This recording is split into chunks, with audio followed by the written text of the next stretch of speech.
నమస్తే, welcome to ప్రజా ప్రతినిధి న్యూస్. నారాయణపేట జిల్లా మద్దూరు మున్సిపాలిటీ కేంద్రంలో పాత బస్టాండ్ ఆంజనేయ స్వామి దేవాలయం నుండి కోట్ల ఆంజనేయ స్వామి గుడి ప్రాంతం వరకు రోడ్డు విస్తరణ తగ్గించాలని మద్దూరు స్థానికులు ఆందోళనకు దిగారు. రహదారి విస్తృతం అవుతున్న సమయంలో తమ నివాసాలు, వ్యాపార స్థలాలకు నష్టం వాటిల్లుతుందని ఆందోళన వ్యక్తం చేశారు. రోడ్డు విస్తరించడం వల్ల జీవనోపాధి కోల్పోతామని అన్నారు. స్థానిక నాయకులు, ప్రజా ప్రతినిధులు మాట్లాడుతూ బాధితులకు ప్రభుత్వానికి నివేదికను పంపి న్యాయం చేస్తామని అన్నారు.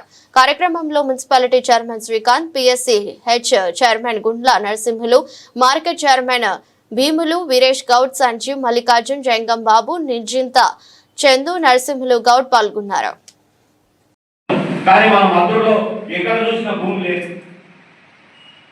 అందుకే మనకు రావాల్సినవి కూడా ఎక్కడ పక్కకి వెళ్ళిపోతున్నాయి భూమి లేనందుకు.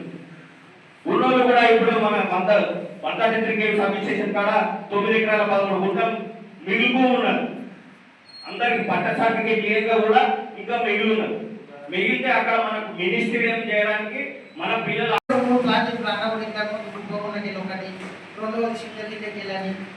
అంటే బయటికి బైపాస్లు కూడా ఉన్నాయి కదా, దాని గురించి మేము కూడా ఇంచుమించు మీరు ఇబ్బంది చాలా రోజులకి వెళ్ళి తిరుగుతున్నారు. మేము కూడా బాధపడుతున్నాం, కానీ చూస్తున్నాం. ఈ దేశాలలో కూడా నాకు డైలీ ఫోన్ చేశారు, ప్రతి ఒక్కరు ఫోన్ చేశారు. కాకపోతే మేము కూడా అనుకున్నాం, చూద్దాం, మాట్లాడదాం, సార్ దగ్గర తీసుకెళ్ళి మొన్న కూడా రీసెంట్గా మొన్న సార్ వచ్చినప్పుడు కూడా జనార్దన్ సార్ కూడా అంటే ఎవరికి కూడా చిన్న నష్టం జరిగినా వాళ్ళకు మనం ఏమీ తక్కువ చేయదు. ఎవరు 5 ఫీట్లు 10 ఫీట్లు ఇల్లు పోతే కూడా వాళ్ళకు ఖచ్చితంగా ఇల్లు ఇద్దామని మొన్న మేము పోయినప్పుడు డిస్కషన్ చేసినాము. అందుకే నిన్న కలెక్టర్ గారిని పిలిచి రివ్యూ చేసిండు. అధికారులు కానీ లేకపోతే మా భాషను కానీ తీసుకుపోయి చెప్తాం, ఒప్పించడానికి ప్రయత్నం చేస్తాం సాధ్యమైనంత వరకు. కానీ మీరు అనుకున్నటువంటి 10 ఫీట్లో 5 ఫీట్లో 15 ఫీట్లు అనేటటువంటిది సాధ్యం కాకపోవచ్చు.